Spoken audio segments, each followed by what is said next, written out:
Yeah, sure, sir. Oh, okay. SDG, Global Festival of Actions aim to find new ways to inspire, mobilize, and connect people. An organization to take action on the Sustainable Development Goals (SDGs). It will provoke debate and drive action around the cross-cutting themes, highlighting ideas as well as approaches and solutions for climate action, poverty and inequality, gender equality, and inclusive system and finance. So that's the topic. Greeting all excellency and a very warm welcome to all in today's insightful, incredible, and informative session. I'm your host for this evening, Madhvi Borse, and I feel privileged to extend my warm welcome to all presented here. Thank you for all the attendees who has taken out their precious time to join us. And now I would like to welcome our exceptional, dazzling, genius, and dynamic personalities among us, our today's intellectual guest speaker. So just a little housekeeping before we get started. If you have any questions during the presentation, please type them into the chat box. I will bring them up during the presentation if necessary. And I also request everyone to mute other than speaker. Now, I'm profusely elated. I'm profusely overjoyed to take the opportunity to introduce our special guest of the day. He's none other than High Excellency Dragan Jovanov. And he's Dr. Dragan Jovanov, let me tell you about him. He's an international speaker from Macedonia. So let's start with today's session. So I would like to start today's session, this important session by you on our today's theme. So over to you, sir. Please unmute yourself, sir. Unmute yourself. Sorry. Yeah. Hello, everyone. Thank you very much for the invitation. I'm Dr. Dragan Jovanov from Macedonia, Doctor of Agroecology and Phytomedicine. I speak climate change, agroecology, and phytomedicine. My specification is agroecology and phytomedicine. I am a Doctor of Science of Agroecology and Phytomedicine. Phytoecology is further divided into agriculture ecology, forest ecology, and others. In this sense, agroecology covers the ecology of certain species of plant and animals, but also included studies in the field of agrobusiness and agrosystem studies, the scientific discipline that deals with the study of external environment in agriculture is called ecology. In other words, agroecology is the ecology of the area for agriculture production. Agroecology as a separate scientific discipline was first introduced in the year 1920, although environmental studies along with studies from the scientific discipline in agriculture have been conducted for a long time. The foundation of agroecology were laid by Achi. According to Achi, agroecology is a scientific discipline that deals with the study of physical characteristics of the external environment, habitat, climate, soil, etc. In terms of the impact of the development of cultivate plants and in terms of yield of those cultivated plants from the point of view of hike and quality of yields. Men in agriculture actively act of the factors of the external environment and thus change in the initial state of those factors.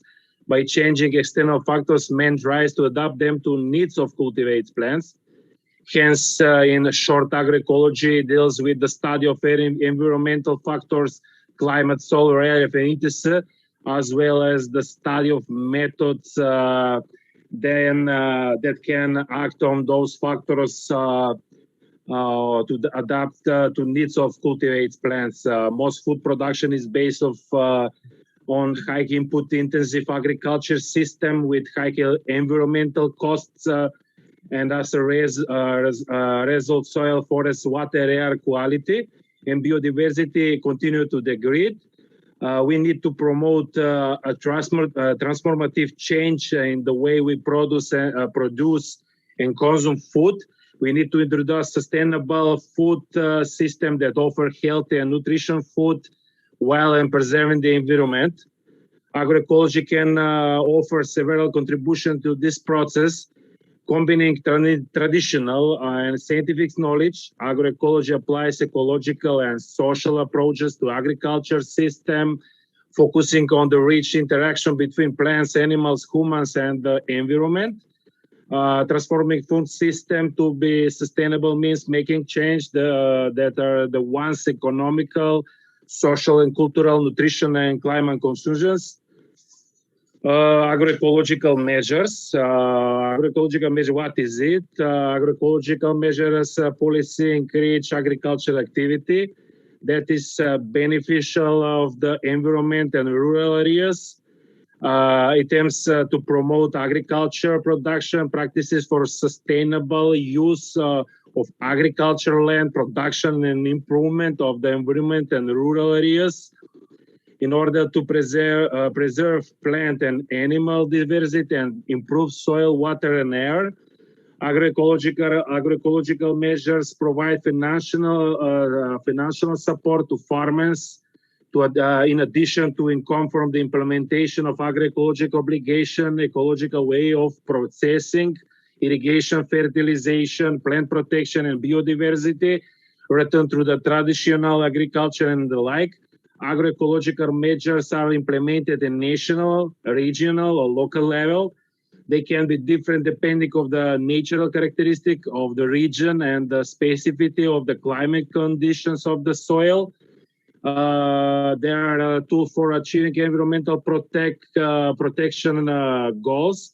Although agroecological measures are different, each measures contains general objectives such as environmental protection and natural feature. Phytomedicine. Modern phytomedicine should be our way of life in the future. The more we use the gift of nature for our good health, T plus in the fields of the mountains of plains where herbal plants grow, always leave at least 20% of the herbal plant for future propagation and not to collect them all. It is strictly forbidden to uproot. As many natural protected areas as possible. The more protected natural areas are, the better the health of the planet Earth.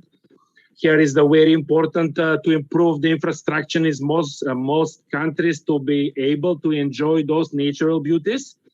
But of course, you need strict protection in order to protect those natural beauties around the world. Where someone in attendant with ruin. Climate change. Some experts say the climate crisis. Agriculture is perhaps one of the most affected industries. Can a return to the so-called old way of production be a step forward or a step backward towards better living conditions? The natural conditions in the country where I live, for example, the cultivation of most continental and Mediterranean crops, as well as various livestock products. Herbal and pastures cover about half of the land, while forests cover 30%.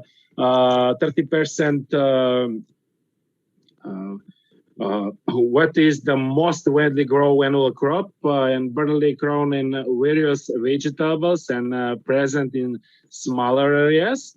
The wine is the main perennial crops and covers almost 25,000 hectares. And wine in the second most important export product after tobacco. Although areas planted with fruits and nuts are smaller, they have the potential to increase in the future. Only a small part of the crop area, less than 10%, irrigate, while most depend on rainfall. This cases large changes in areas and percent of crops that are show our planet each year, as well as yields, because in the whales are highly dependent on the amount and timing of rainfall. The country's climate is deserved due to the combination of continental and Mediterranean influence and complex geography represented by whales and mountains. There are several climate types for the alpine climate present in the western and northwestern part of the country, to the meridian climate along the southern course of the Vardar River. Climate change, mainly due to human activities, we realize billions of tons of carbon dioxide and other gases each year that trap heat in the atmosphere. There are more greenhouse gases emissions we emit greater the future climate change, therefore limiting climate change as well as the final change of the climate change solutions. Climate change mitigation refers of the effect of reduce or preventing future release of greenhouse gases into the atmosphere.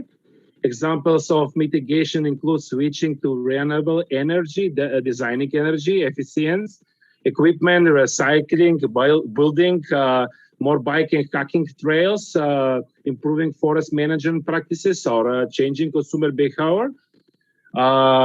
Mitigation can be of a complex nature as a project plan for a new city, or simply as turning on off an electronic devices. Action are taken locally or internationally.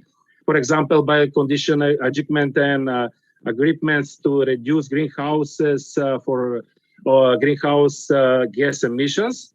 But in general, individuals, communities, and even entire nations prefer someone else to the mitigation as long as they can enjoy the fruits of the other efforts. Climate change solution. The problem is that is everyone wants to drive for free.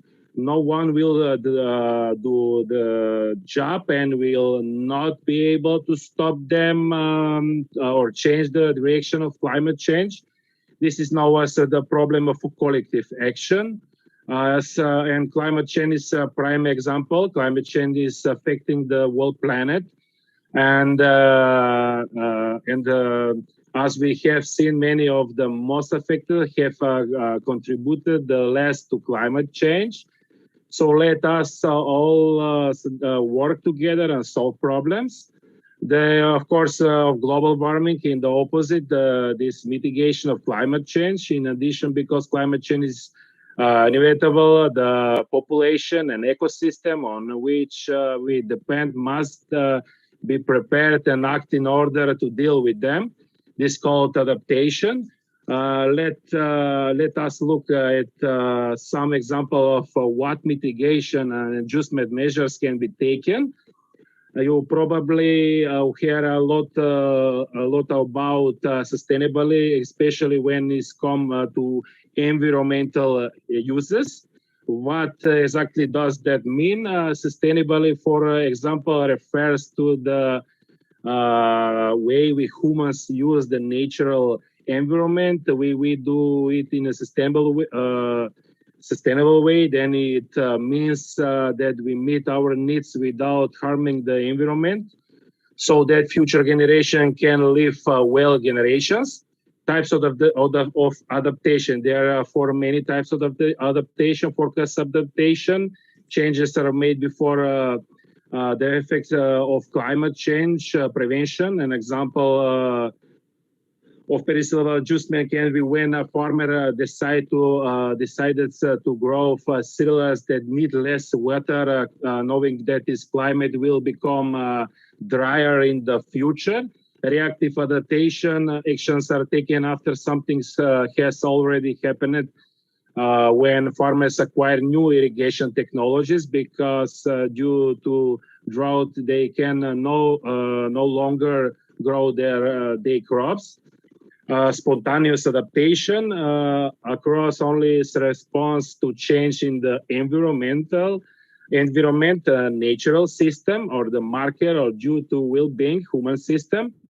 When the farmer change the period when planting crops because it seems to him that the season have changed. Planet adaptation based of the knowledge that the change have already occurred of or will occur.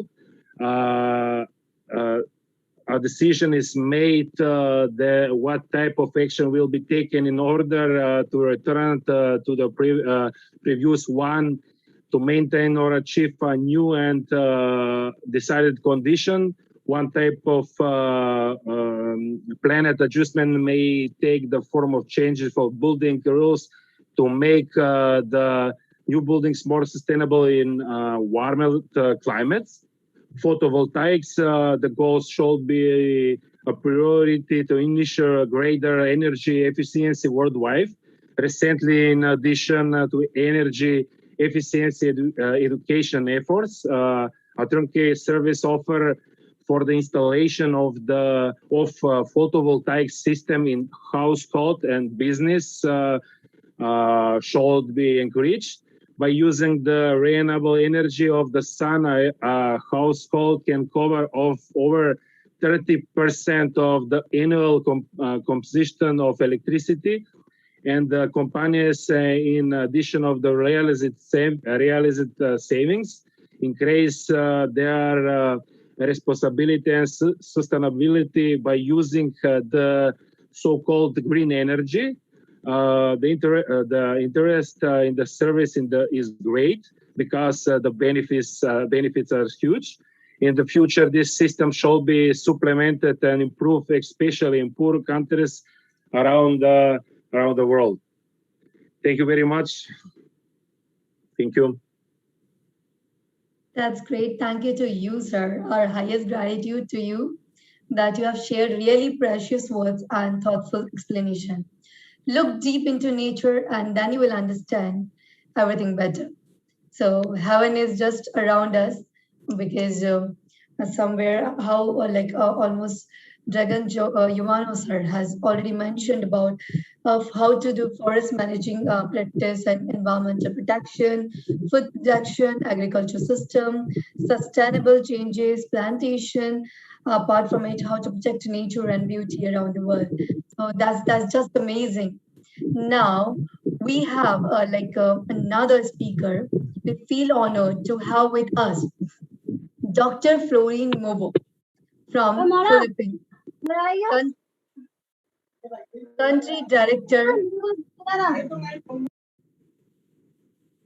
country director, International Human Rights Movement. So please, Dr. Florine Mobo, ma'am, we are waiting to hear your precious, thoughtful explanation about it, please. Yes. Good evening from the Philippines. Am I audible, ma'am? Absolutely, absolutely. Yeah. So good evening. So I'm here to discuss about the end poverty in all its forms everywhere. It's very important for us in reducing inequalities, and this is to ensure that no one is left behind. That's the policy, which is integral in achieving the sustainability development goals as mandated by the United Nations. So in terms of inequality within and among countries, it is persistent cause for a concern, of course. So despite some positive signs toward reducing inequality in some areas or dimensions, such as reducing relative income inequality in some countries and preferential trade status benefiting lower income countries, inequality still persists. It's very important to do the equality system, of course. So during this time of pandemic, COVID-19 has deepened existing inequalities, hitting poorest and most vulnerable communities around the globe. So it has put a spotlight on economic inequalities and fragile social safety nets that leave vulnerable communities to bear the brunt of the crisis. At the same time, it has a social impact and economic factors that has an impact and amplified of the pandemic.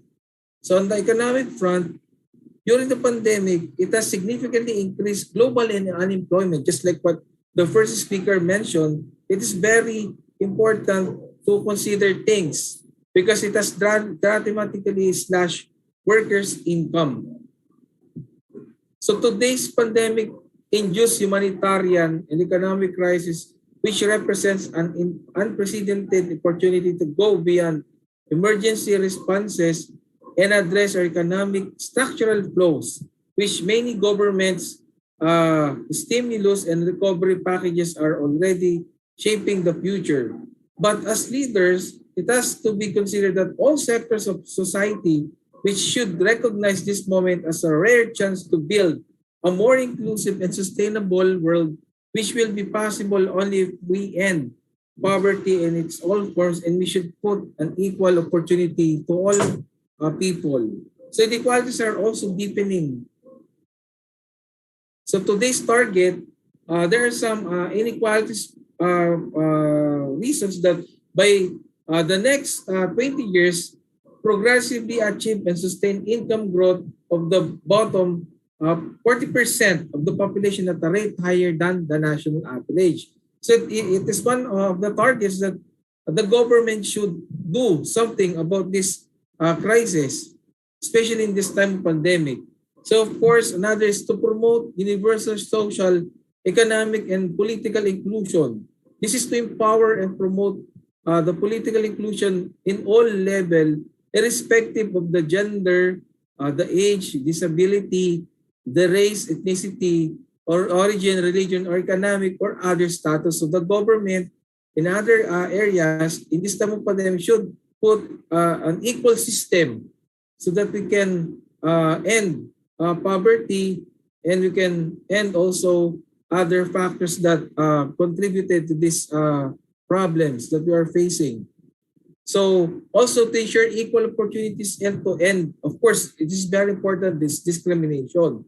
This is to reduce inequalities of outcome, which includes eliminating discriminatory laws, certain policies and practices, and other cultural practices which promote appropriate legislation, policies, and action in this regard. So with this area, we should put an equal size, okay? And then, of course, adopt a fiscal and social policies that would be able to promote equality in terms of wage, social protection policies, and progressively achieve greater quality in terms of sustainability development.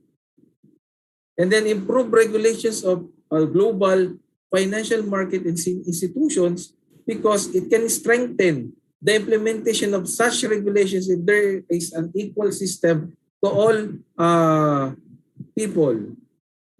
And then also to enhance representation for developing countries with regards to financial institutions in terms of decision making in global, international, economic, and financial institutions. This is in order to deliver more effective, credible, accountable, and legitimate institutions. And of course, be responsible and well managed in terms of migration of policies because this can facilitate orderly, safe, regular, and responsible migration and mobility of all people, which includes through the implementation of a planned and well-managed migration policies in terms of equality. So also to encourage development assistance and investment in least developed countries. This is to urge government to give assistance and financial support, including direct investment where the need is needed, in particular in least development countries. This is in accordance with their national plans and programs as anchored to the sustainable development and goal.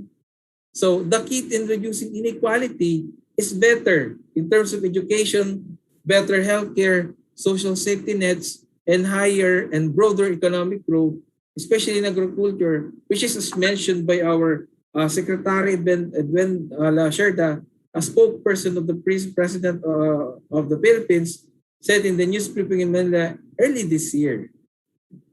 So closing the social inequality gap in other countries, one of the most highest rates is the income of equality in the world. Unless an action is taken, the gap will continue to widen. This is to ensure that the nation's poorest children and their families has an equal access in terms of food, healthcare, and education that they need to survive. So that's all. Thank you for giving me this opportunity to talk, and good evening. Very good evening, sir. So I could say that, well, you have really explained it awesome. I could say like a sustainable development is the pathway to the future we want for all. It offers framework to generate economic growth, achieve goals, justice, exercise, environmental stewardship, and strengthen government.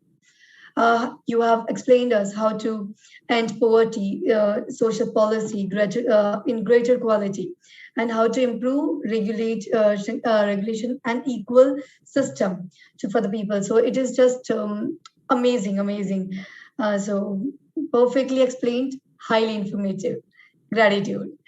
Now, I'm profusely elated to invite our next speaker, Sharmila Rahman ma'am from Malaysia. She is Vice President, Okura International Limited. Please, ma'am, over to you. Enlighten us with your thoughts, please. Hello, good evening, everyone. Thank you so much, Dr. Madhavi. This is Sharmin from Malaysia. Today, I am honored to be the part of this excellent session with excellent speakers from different parts of the world. And I am going to discuss about reduce inequality within and among countries. So this is Sustainable Development Goal number 10, which is focusing on harmony and reducing inequality among each of us. Reducing inequality is important is because this is somehow relates with all other goals. For example, if we want to reach like food problem, if we want to reach, if we want to educate people, so all of it, if you come, it actually comes from inequality that people actually face all over the world. I'm not going to highlight what are the inequalities we are facing right now, because I believe we all know them, or somehow in our life we actually face them. So I'm going to focus on the solutions and how each one of us can be a part of it as per my personal experience. When I actually started working on reducing inequality, that time I found that with our team that inequality actually starts from family, and then from the school, and each sectors of our life is actually have inequalities as well. Up to 30% of income inequality is due to inequality within households, including between women and men. So it starts from the family in the beginning. So I'm going to highlight three major steps that we all can take from our side to reduce the gap. First of all, the minimum wage. So increasing the minimum wage is something that we should all raise our voice up. Research shows that higher wages for the lowest paid workers has the potential to help nearby 4.6 million people out of poverty and add approximately $2 billion to the nation's overall real income. Additionally, increasing the minimum wage does not hurt employment, nor does it retard in economic growth. In many countries, people, especially employers, they actually think like that increasing the monthly wages, minimum wages of the people is going to hurt their business, but it's actually not. because it's at the same time, it's going to increase their efficiency, and they can contribute more in the company if the minimum wage is actually going to increase. Some example I would like to give from the research we have done recently, that many countries, many people actually earning not more than $100 per month. That's very surprising because especially I would like to highlight about the garment sectors and factory of workers. They are not earning more than $100 in Vietnam, in Bangladesh, in India. In many areas, the minimum wage is still not even $100 per month. But we actually cannot imagine from our place and from our home. So when we go to the field, we can see how people are covering their expenses with this minimum wages. They have to provide food for their family, their clothes for their family, their education and medical treatment. And there are some other expenses as well, which they have to cover within this income, and they have to save for their future as well. So how difficult their life could be with this minimum earnings. So this is something that we all should raise our voice, so that it's something that government should pressurize the employers as well to go to the minimum wage level. For example, Malaysia government actually implemented that, and the minimum wage of the factory workers actually increased quite a lot, including foreign workers of working in the factories here. So that's something which every country should focus on, so that people can have a better life. And number second point is something which is one of the most important part of our life, which is invest in education. So as I said, inequality starts from the family, but the next stage is early education. So when the minimum earning is lower than the basic need, so then people cannot send their kids, parents cannot send their kids to school properly. They cannot give them the quality education. So the knowledge of the kids is going to be minimum as well. So in future, they are not going to overcome the obstacle that's going to come to their way. That's where Nobel Prize winning book, Poor Economics. There the writers, Dr. Abhijit sir, actually explain how this is raised and how this is a box that poor people are having difficulties to break. Due to financial situation, many families don't want to invest in education. Rather, they prefer to invest in business or savings for their future. So investments in education is actually going to give much better results if they invest in a business, or they keep it aside for their savings. Beginning in early childhood with programs like Head Start and Universal Pre-K can increase economic mobility and help to contribute to increased productivity and decrease inequality as well. And when it comes to a female child in the family, there the situation is much worse. There's come sex inequality. So parents would prefer to invest after their boys compared to their daughters, because they think that daughters is going to get married and will go to other family and invest their merit or their knowledge, or even if they're earning their income in that family. So that's actually the thing that parents will thinking twice before investing on their daughter's education. However, daughters actually proved that they can take care of their parents as much, or maybe in some cases better than their sons. There comes another important point. The third important point that I wanted to discuss is women empowerment. So in many countries, women are still not getting the minimum scope, the chance, the hope to change their luck. They are getting married in very early stage, and then after they are married, then their parents or their in-laws push them, their husbands push them to get a baby, and then after that their whole focus and whole concentration goes to that way, and suddenly they cannot contribute in the family decisions as well.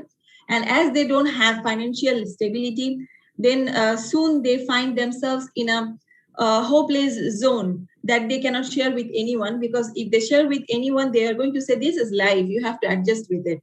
So that's the sad part.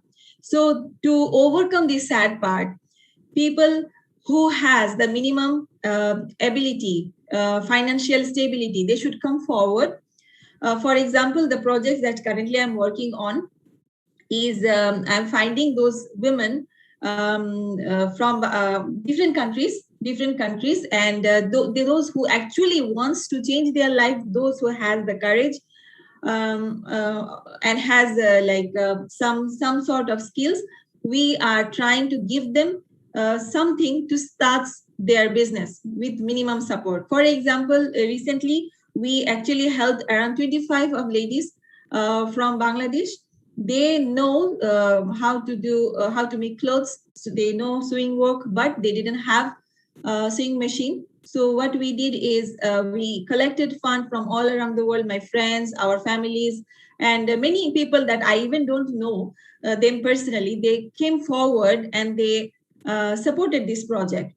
And with this support, these ladies actually got sewing machine, and we have a team over there as well who are training them, guiding them how to get more business and how to increase it. So I'm not saying that that's going to change their life completely, but that is something they can have a better hope, and they can think themselves, they're thinking themselves a bit better than before, that they can do something as well for their family. They can bring up another bread on the table. In Malaysia also we did similar projects as well. It depends on the skills and the skill sets they have. We are trying to help women, and this is the best part is it doesn't require a lot of money. A sewing machine in different countries is different. Like in Bangladesh, it's only $100, and $100 is something many of us just spend in a brand bag, or maybe a shopping, maybe as a like makeup cost, makeup expense, but it's actually nothing much. But when we think about it, it's actually changing their life.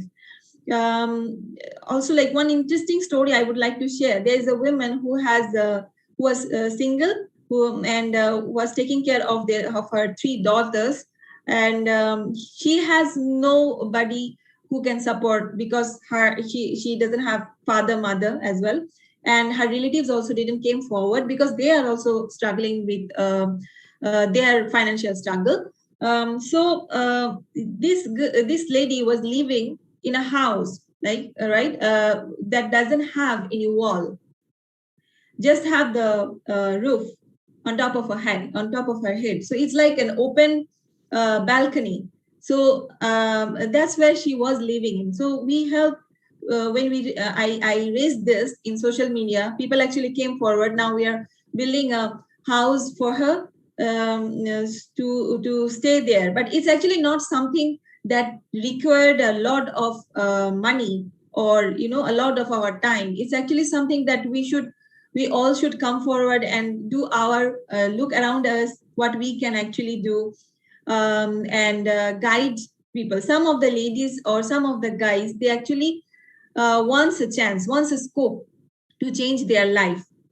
Especially the disabled people, especially, they actually doesn't get, of course, they don't get any lesser chances compared to any other people.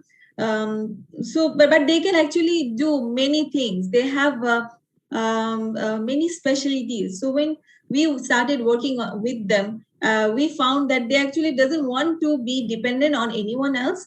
They want to do something by themselves. So when we help them to build help them to work in a shop where they can sell like tea or like normal foods. So that actually doesn't require their that doesn't highlight their physical disabilities, but their mental strength is actually increased, and they are actually contributing in their families now. So inequality is something that government and personal step, everyone should come forward and work together to overcome this challenge, and to reach the goal for SDG 10 by 2030, which was fixed by UN, is by 2030 empower and promote the social, economic, and political inclusion of all, irrespective of age, sex, disability, race, ethnicity,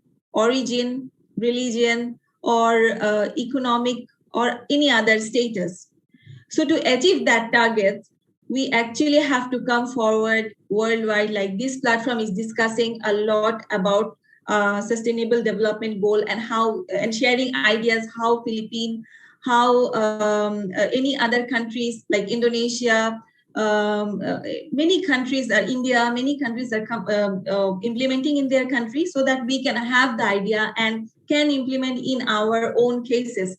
So I believe that if we all work like this together, then very soon we will be able to reach the target to be in an equal world where we all can have equal rights. Thank you so much, everyone, for listening. I'm going to pass to Dr. Madhavi now. Thank you so much. Thanks, million, ma'am, to give this really, really insightful information from you. Rising inequality is a culture and economic cancer on a lot of different levels. Yeah, you have told about the wages. It is really sad to hear that how, like, where you have done a great comparison, that where we get the bag from that $100, where these people are just living their life for managing their families. So that's amazing. And next is yeah, it's really a right part which you have told, that daughters have really proven that being a daughter, I could say that they can more taken care of their parents, not one family, two family altogether, with a career apart from Yes. it, home as well. So she has that ability. So women are already empowered, and that's the only single reason I believe that God has given, a creator has given a great responsibility, a huge responsibility to born someone, to create a life. So this is what we have. So and you are a true inspiration for the humanity, as you said, that you are finding, not from your country but all over the world, those women who really wants to do something, and you people are trying to managing the money, or kind of some charities and all. This is really amazing, and giving them proper, not money, not charity, but a proper work, that where they can earn and learn from. So this is kind of a true inspiration of humanity. We really salute this work from your side, and that's amazing. That's amazing. So people like you really believe that humanity is part of our society, and that should be there until and unless, as we are human being, we believe on God or not, that is another thing. But yeah, we should believe on humanity. So salute to you, ma'am. Thanks a lot. Now let's move to our next dignitary. I'm profusely elated to invite our next speaker of the day, Nupur Dameja ma'am. She is a Supreme Court lawyer. I'm so gratified and gratitude to you, Rajarao sir, to let me get connect with these dignitaries, that how awesome they are. Please, Nupur ma'am, we would like to hear some insights from you. Please. Good evening to all respected members. Very good evening. And thank you so much, Dr. Raja Rao sir, for inviting me here. Thank you so much, Caroline ma'am, and special thanks to Prince Pradipalli. Sorry for yesterday. I was not there. Actually, I'm not feeling well. That's why. Today we are discussing about gender equality. Gender equality today is a really major issue in society.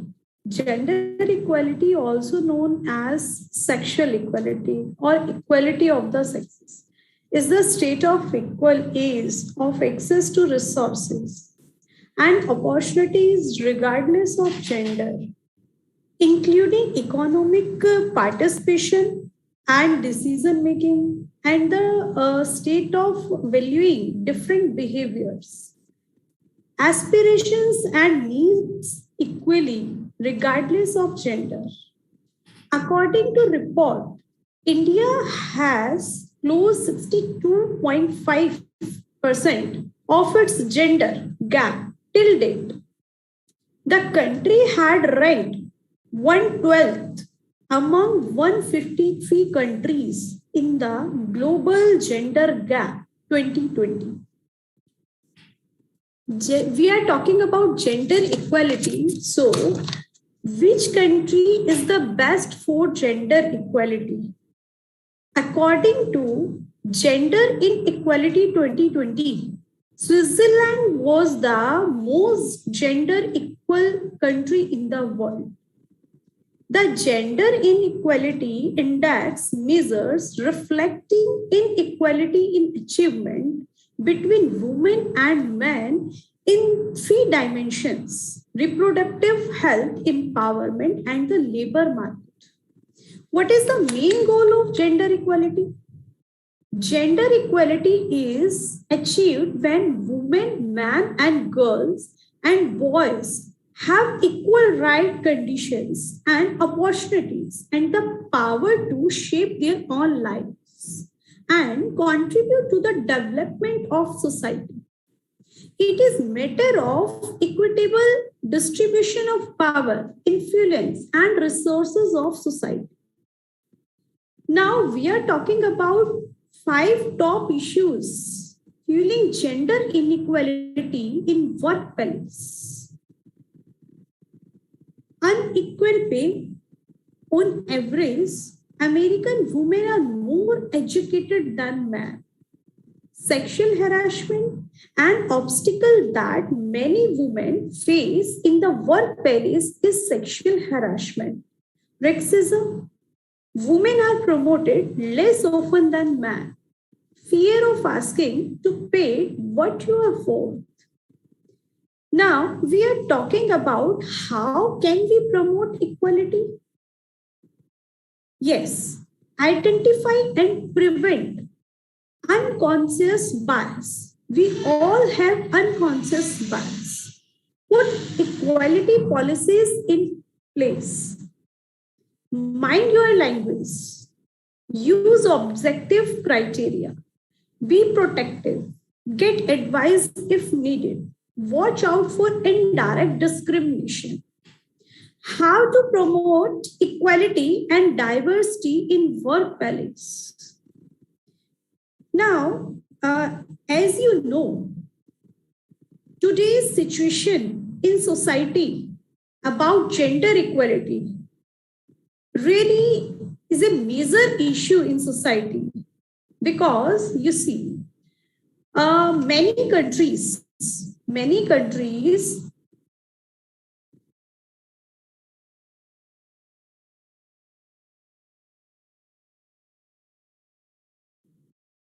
I think there was some network problem with ma'am. Okay, no problem. So till that ma'am enters once again. So ma'am was explaining about gender equality. Yeah, gender equality is the goal that will help abolish poverty, that will create more equal economics, fairer societies, and happier men, women, and children. So equal pay isn't just a women's issue. When women get equal pay, their family income rise and the whole family benefits. So yeah, we really need to more focus for this, and we really want to listen more to you, ma'am, once you come again. It was incredibly explanation by you. Now, it would be my privilege to invite our next eminent speaker, Beatriz Lucia, Dr. Beatriz Lucia, ma'am, from Brazil. Beatriz, ma'am, please. Yeah. Hi. How awesome you are. Your smile really created a glow. Good evening, Ms. Madhvi Bose. Thank you very much for the invitation. I would like to thank Dr. Hajarad Pajupali. I don't know if I pronounced right, but I'm trying, right? And SDG Global Festival, thank you for the invitation, and it's a real pleasure to be here. Dr.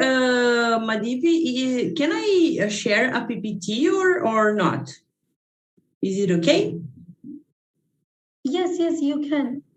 Raja, all right. Share it, right?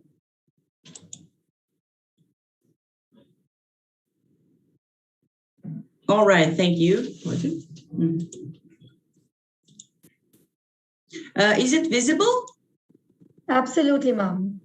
Oh, thank you very much. So my topic here today is the global warming solutions explained in the climate changes as it was proposed before. So here we have humans have the solutions to address climate change. The question is, do we have the will? The evidence that humans are causing climate change with drastic consequences for life on the planet is overwhelming, but the question of what to do about it remains controversial.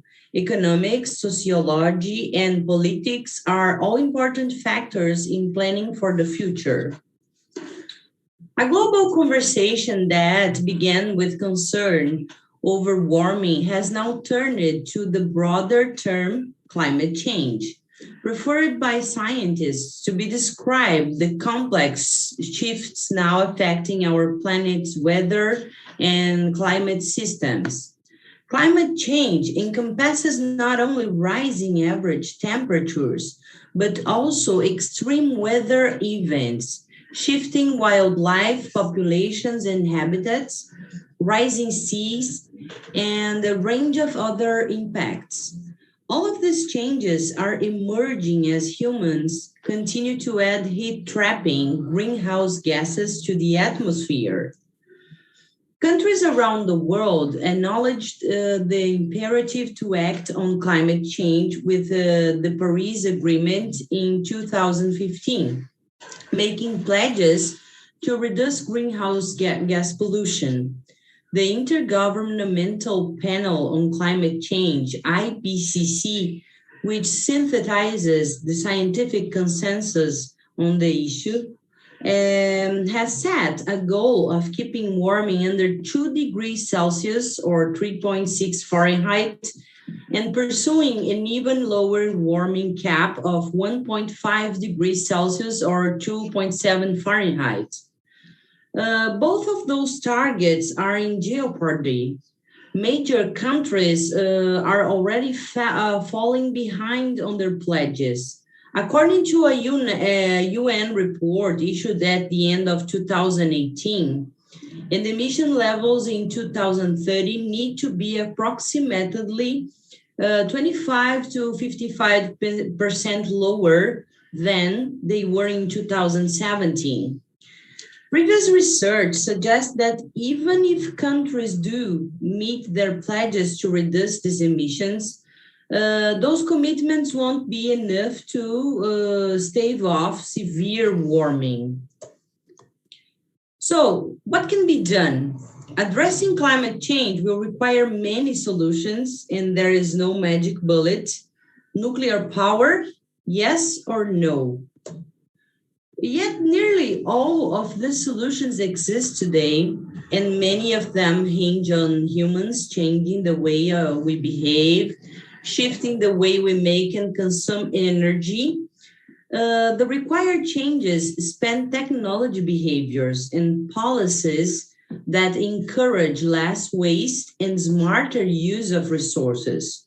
For example, improvements to energy efficiency and vehicle fuel economy, increases in the wind and solar power, biofuels from organic waste, and setting a price on carbon, protecting forests are all potent ways to reduce the amount of carbon dioxide and other gases trapping heat on the planet. Scientists are also working on ways to sustainably produce hydrogen, most of which is currently derived from natural gas, to feed zero emission fuel cells for transportation and electricity. Other efforts are aimed at building better batteries to store renewable energy, engineering a smarter electric grid, and capturing carbon dioxide from power plants and other sources with the goal of storing it underground or turning it into valuable products such as gasoline, for example. Nuclear power, despite concerns over safety, water use, and toxic waste, should also be part of the solution, because nuclear plants don't contribute any direct air pollution while operating. But planting trees, restoring seagrasses, and boosting the use of agricultural cover crops could help clean up significant amounts of carbon dioxide.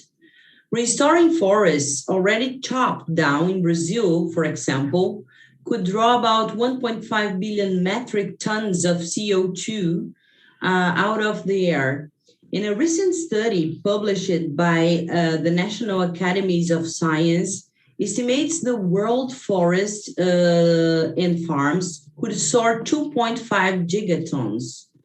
Those are relatively modest numbers given historic carbon emissions of 2.2 trillion metric tons. But every contribution is needed to curtail the world's current trajectory. Communities around the world are already recognizing that adaptation must be also a part of the response to climate change. From flood-prone coastal towns to regions facing increased droughts and fires, a new wave of initiatives focuses on boosting resilience.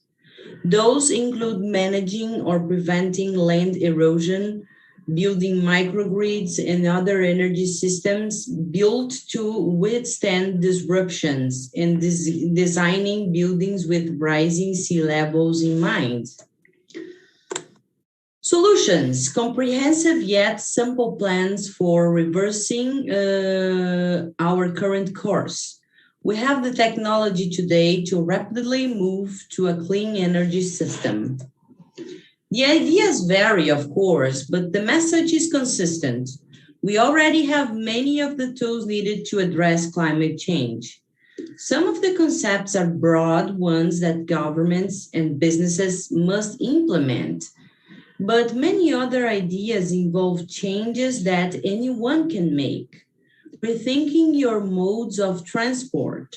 We have the technology today to rapidly move to a clean energy, as I told before. Things you can do to prevent climate change. For starters, taking public transportation to work is a great manner to cut out emissions. Riding your bike to work is also incredibly helpful to the environment and is a great method to get exercise. Be more conservative with energy usage. Make sure to turn off lights. Replace your light bulbs with energy-efficient light bulbs to help you save electricity too. Get active and vote. This means voting for legislation and politicians that aid against the detrimental effects of climate change.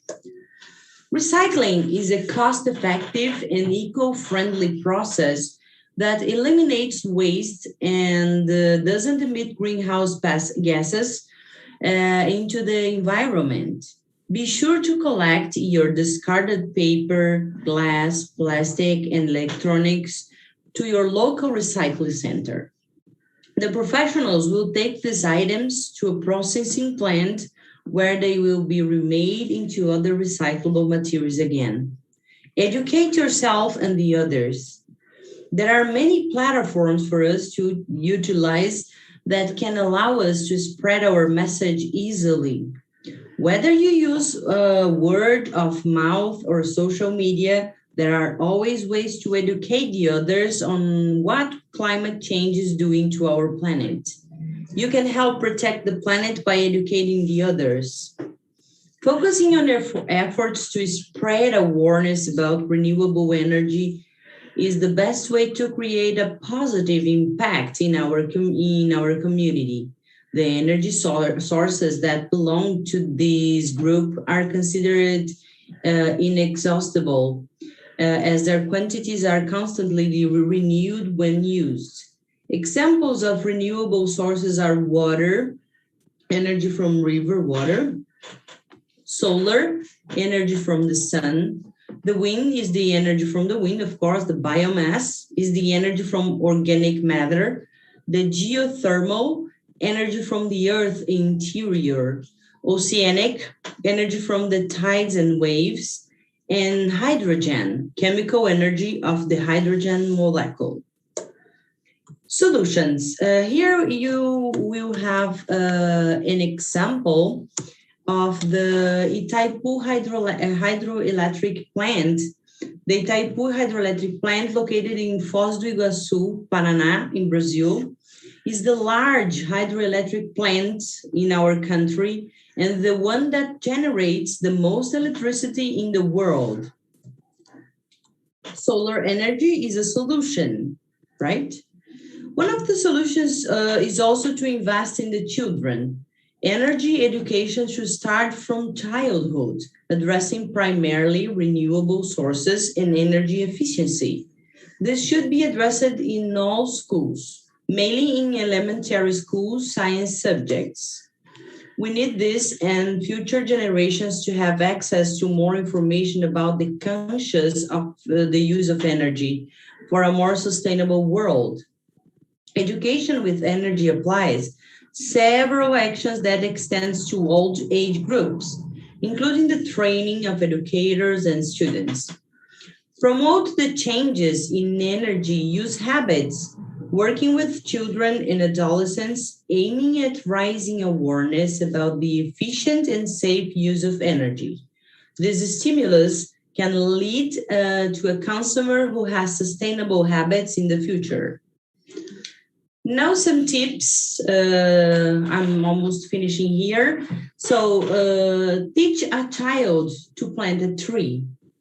Teach her why trees are necessary. Teach the children to water and fertilize the plant. Teach your child to charge people who throw garbage in the street. The child has the power of persuasion. Invite a child to see a polluted river and tell him or her how many fish there are suffering. Encourage your child to consume natural products, but tell them why this is important. Don't encourage children to fix their toys. Encourage your child to take care of their clothes, and when it's no longer useful, donate to a colleague, but also encourage them to wear clothes from other colleagues. This will contribute to the circular economy. And finally, do all these practices yourself. To summarize, education with energy applies several actions that extend to all age groups, including the educations and students. Don't forget this. Thank you very much. I hope I could share some knowledge with all of these wonderful participants here. And it was really amazing to be here today. Thanks a lot. Most welcome, ma'am, and thank you so much.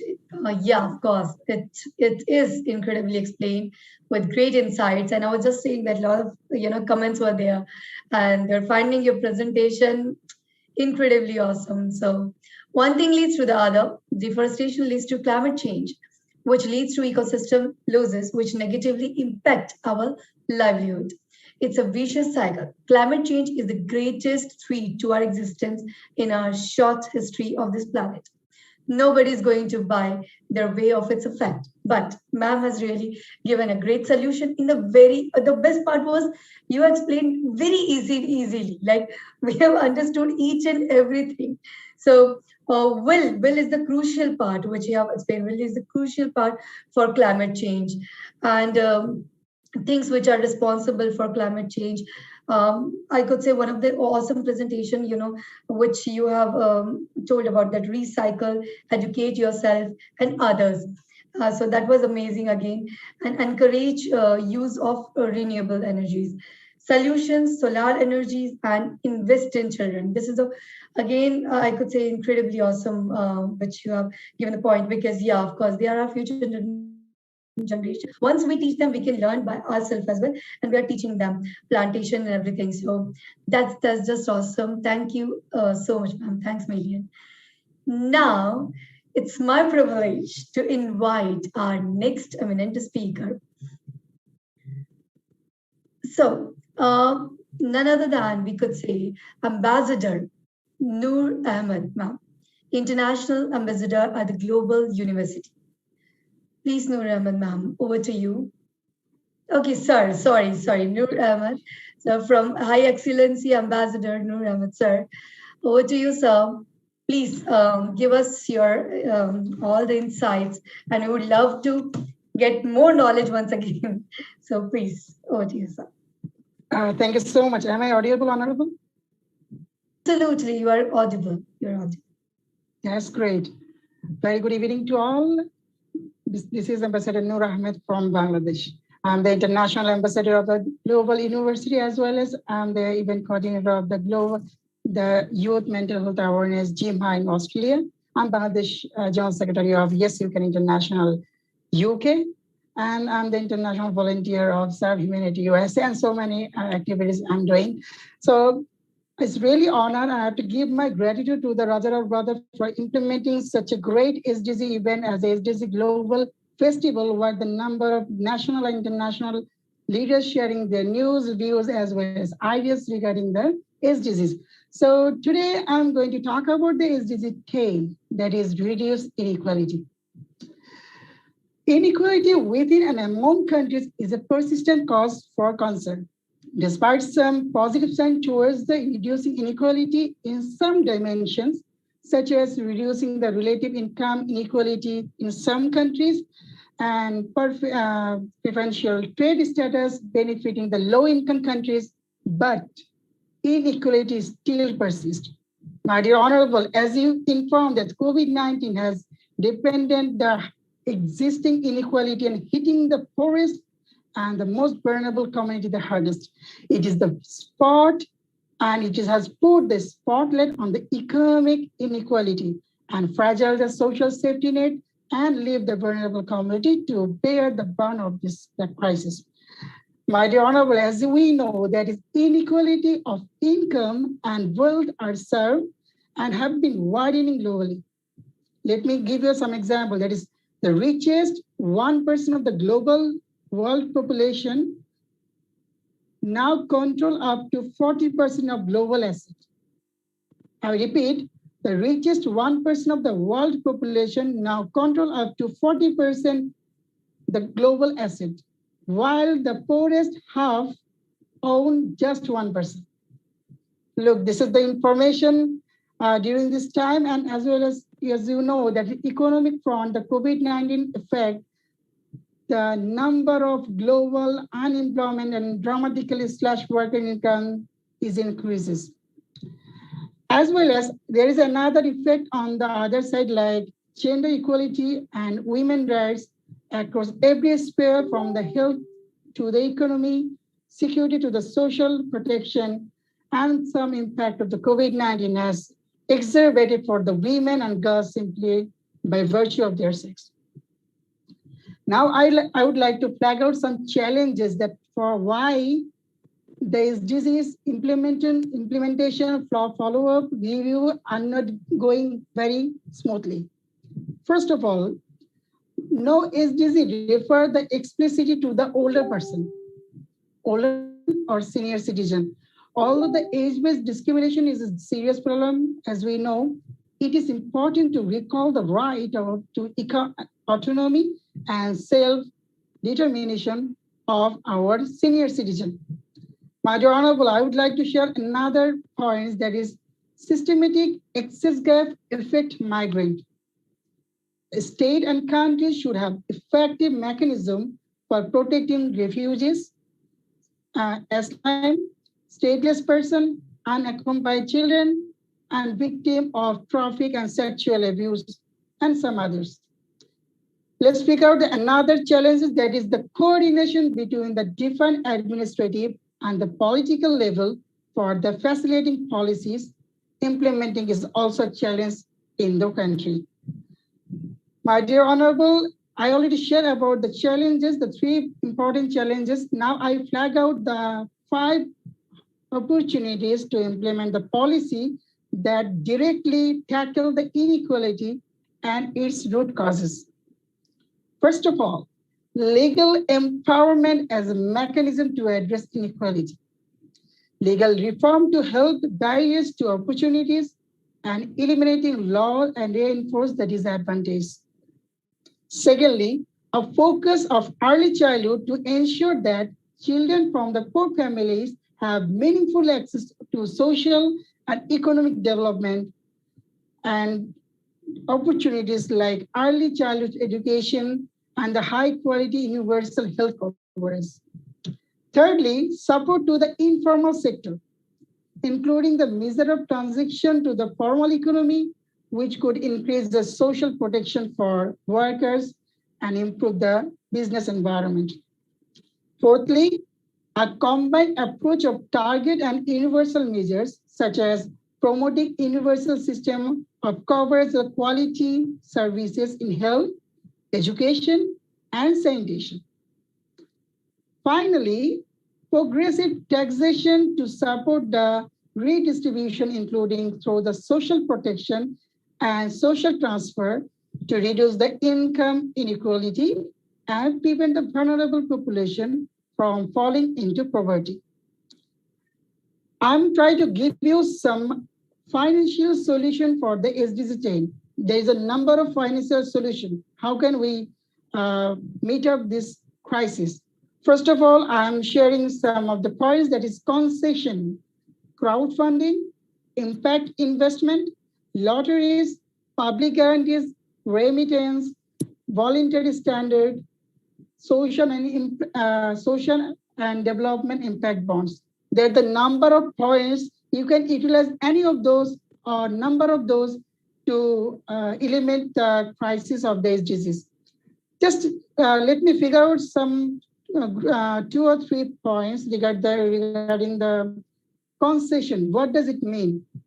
Concession allow people to use land or property in the protected area or the natural site for the specific purpose.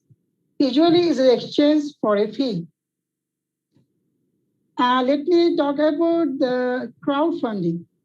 Look, crowdfunding is very easiest term. That is, you can get the money from the individuals, from the donor, from the investors, which you can do something for the sustainable development. And yes, lotteries, as we already informed, that lotteries, government and the civil society use the lotteries to raise the fund for beloved purpose, such as education, health, and natural conservation. And public guarantee, I have to flag out this one also, because guarantee can be mobilized and leverage commercial financing by migrate or protecting risks and notably commercial default or the political risks. Okay, and now I'm going to already share the challenges and the probable opportunities. Now I'm focused on the monitoring purpose. How can we monitor the SDG 10 policy and the reviewing? The key message states that the importance of building an evidence based on the policy making and tracking implementation process through the mapping and measuring inequality and developing appropriate metrics to the measure progress. We can use the mapping and measuring inequality and developing some appropriate metrics to the measure progress. So we can easily find out what kind of, what percentages are going on. Let's figure out another one. In particular, the food security, health, education, infrastructure, as well as the climate as the key areas where more and better data is necessary to measure and achieve the progress. My dear Honorable, the importance of addressing inequality also between the countries through the establishing mutual accountability and the greater policy coordination. It is identified the financial flaws, migration, and trade as the driver of inequality between the countries, and made the several recommendations for action and promote the equality among the countries. It's all about my words. Thanks for hearing with patience. I hope we will do something for implementing SDG 10 for the worldwide. Firstly, we have to start from our local and national perspective.